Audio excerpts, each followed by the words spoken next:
Hello dear student, आपका channel पर स्वागत है। आज 12वीं कक्षा का जो वार्षिक एग्जाम हुआ था 20 नवंबर को, उसकी आंसर की देखिए भी।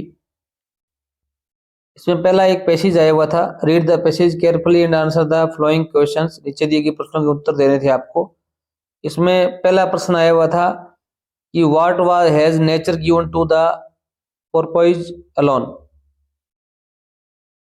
इसका जो पहले का आंसर था वो क्या था? अभी यहाँ पर आएगा, nature has given what the best philosopher seek to the dolphin alone, friendship for no advantage. ये लाइन आपको यहाँ पर लिखनी थी। How did the huge creature react when Jill tossed a beach ball to the creature. जब Jill ने एक ball को टोस्ट किया, क्रीचर की तरफ फेंका, उछाला, तो उसने क्या रिएक्ट किया था? इसका आपको आंसर लिखना था।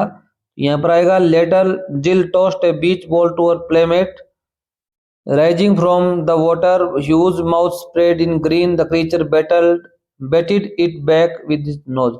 उसने वापस अपने नाक के द्वारा वापस से फेंक दी थी। ये लाइन आपको यहाँ पर दर्ज करनी थी 2 नंबर क्वेश्चन में। 3 नंबर प्रश्न है कि why did the people gather on the बीच। लोग है वो बीच पर एकत्रित क्यों हुए थे? भी तो वो उन्हें देखने के लिए एकत्रित हुए थे। 3 नंबर का आंसर ये होगा, people gathered on the beach staring in amazement to see Jill Baker's playmate was a porpoise। ये बस लिखना था आपको। क्वेश्चन नंबर 4 देखो, what did Jill Maker do when a torpedo like body swam between her legs. 4 number का answer देखो भी यहां पर था, she put her legs arms around the huge creature, go on its back and took a ride. ये line आपको लिखनी थी। What type of a scene is shown in Roman coins. Roman coins है, उनमें किस प्रकार का एक दृश्य दिखाया गया है? अभी ये 5 नंबर प्रश्न था। 5 नंबर का आंसर है वो यहां से होगा,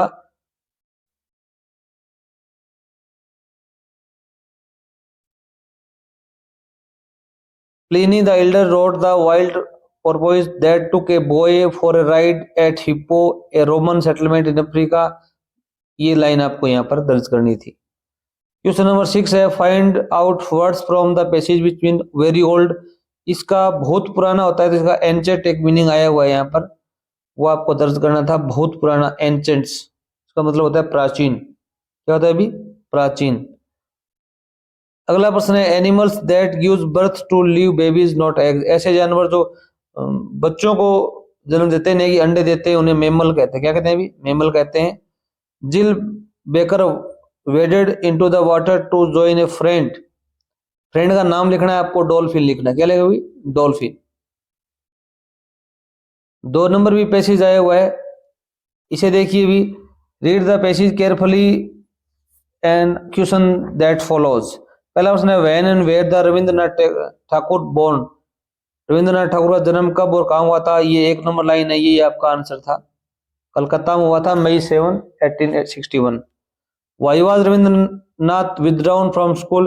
उनको स्कूल से क्यों निकाल लिया गया था? अभी आप बताएंगे। However his limitless curiosity to know more and newer things could not be satisfied in school.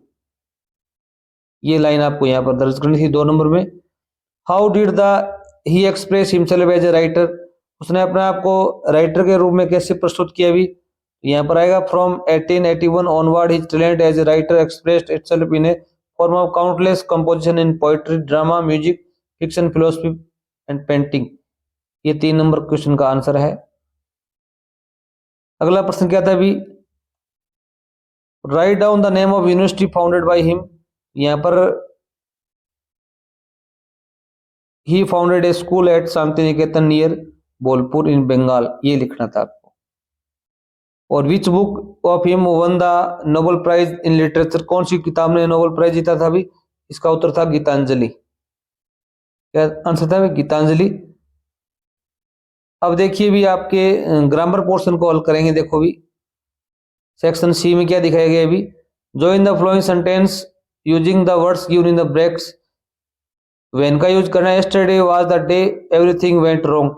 यहाँ पर कुछ नहीं करना, जहां पर ये कोमल फुल स्टॉप है यहाँ पर वेन लिखना है आपको, यहाँ पर वेन लिखना है और सेम का सेम सेंटेंस लिखना है। एवरीथिंग में ई स्मॉल लेटर करना है। यस्टरडे वाज ए डे, समय के साथ वेन आता है, वेन एवरीथिंग वेंट रॉन्ग।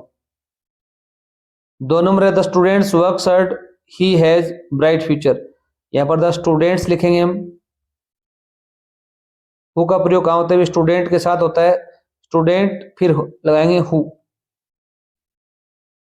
फिर बचा हुआ sentence works hard, works hard, फिर यहां पर ही हटा देंगे, हैज ब्राइट फ्यूचर। ही लिखने की आवश्यकता नहीं है क्योंकि स्टूडेंट्स ही करता है, has bright future. Question number 7 देखो भी, combine the sentences as indicated in the breaks. आपको कॉम्प्लेक्स सेंटेंस बनाना है तो आप क्या करेंगे भी, यहां पर सेंटेंस में ऑल्दो लगाएंगे पहले।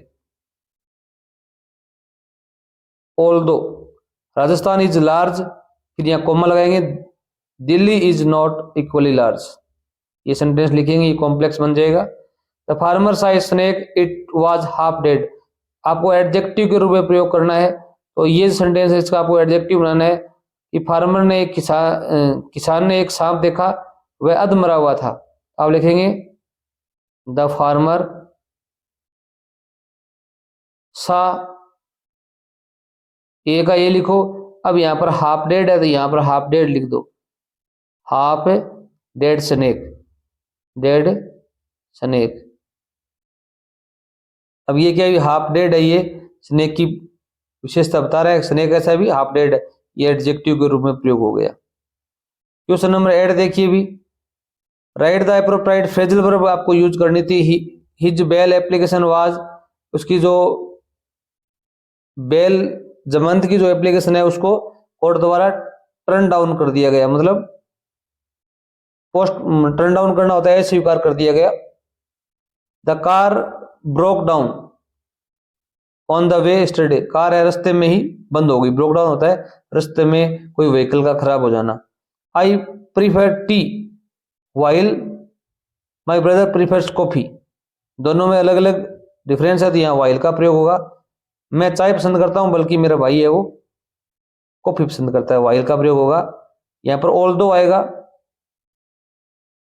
जब विरोधाभास हो, although he is very old, यद्यपि वह बहुत वृद्ध है, ही एंजॉयज गुड हेल्थ, परंतु उसका स्वास्थ्य क्या भी अच्छा है। अब देखो भी डी सेक्शन में यहाँ पर एक पैसेज और आया हुआ है आपके बुक के अंदर से, तो mister Hamel was walking with, यहाँ पर टेरिबल आयरन रूलर, ये सी ऑप्शन करेक्ट होगा। The teacher use to dress up like that only on inspection and prize day, C option correct होगा। यहाँ पर दोनों ही सही हैं। What was the teacher wearing, teacher क्या पहने हुए था अभी, a beautiful green coat, a grilled shirt, embroidered cap, D option इसमें करेक्ट होगा आपका। ये तीनों पहने हुआ था, green coat, shirt and black silk cap. That day everything at school was still as the quiet as Sunday morning, A option इसमें correct था आपका, ऊपर ही आया हुआ संडे मॉर्निंग। आगे देखो अभी, which of the these words from the passage serious, serious होता है गंभीर, यहाँ पर एक शब्द आया हुआ है सोलम, इसका मतलब ये क्या होता है अभी, गंभीर होता है। बी ऑप्शन इसमें आपका क्या होगा अभी, करेक्ट होगा। 11 नंबर प्रश्न आपके रेड ट्रैप और डीप वाटर पार्ट से आया हुआ है, लॉस्ट स्प्रिंग और इंडिगो से आया हुआ है, आप लिख सकते हो आराम से, कोई दिक्कत नहीं है। अब देखिए भी आपको 18 नंबर प्रश्न में हल करवा देता हूं। According to the narrator Grand Central station has 1 level, 2 level, 3 level, इसमें आपका आंसर होगा 3 level. How does the leg of mister Lem, 3 leg, D option correct होगा। Dewan brought a tiger from People's Park in Madras, A option correct होगा। Saheb's finding in the garbage is coins and rupees, A option correct होगा। The first time in modern India it was trip of civil disobedience, B option correct था। The iceberg recorded largest was the size of Belgium. यहाँ C option क्या था अभी आपका correct था। अब देखिए भी आपके यहाँ पर 3 नंबर प्रश्न था, वो किस में आया हुआ था बता देता हूँ आपको मैं थोड़ा, कि आप निहाल है या विहान है, आप government senior secondary school Udaipur में पढ़ते हैं। Your school is going to organise a science fair, आपका स्कूल है वो एक विज्ञान मेला आयोजन करना चाहता है। आपको एक नोटिस लिखना है, इस बात बच्चों को इन्फॉर्म करना है, 12वीं क्लास के बच्चों को, तो ये आप कर सकते हो। You have received an invitation from your friend mister Mohak to join his birthday party, आपके मित्र के द्वारा आपको एक आमंत्रण पत्र मिला है, बर्थडे पार्टी पर इनवाइट किया है।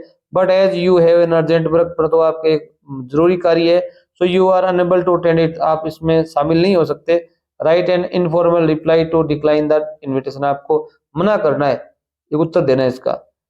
एक ट्रेन एक्सीडेंट के बारे में आपको लिखना है, एक रिपोर्ट लिखनी है,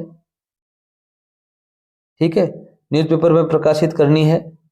और इसके अथवा में आया हुआ है वाटर कंजर्वेशन, जल संरक्षण के बारे में एक लेख लिखना था। और 5 नंबर है ये नॉइज पोल्यूशन आपके क्षेत्र में बढ़ रहा है, उसके बारे में एडिटर को एक शिकायती पत्र लिखना था। ये शिकायती पत्र आप जरूर याद कर लेना, हम आने वाले समय में आपके लिए कुछ शिकायती पत्र यहाँ पर सिखाएंगे, तो हमारे चैनल से जुड़िए आप। राइट एन एप्लीकेशन टू, आपको एप्लीकेशन लिखनी है making correction in the date of birth in your secondary certificate, आपके 10वीं के मार्कशीट में आपको कुछ करेक्शन करवाने डेट ऑफ बर्थ के, उसके लिए। अगर वीडियो अच्छा लगा हो चैनल जरूर सब्सक्राइब करना, धन्यवाद। और भी हम वीडियो को अपलोड करेंगे, पेपर हल करवाएंगे।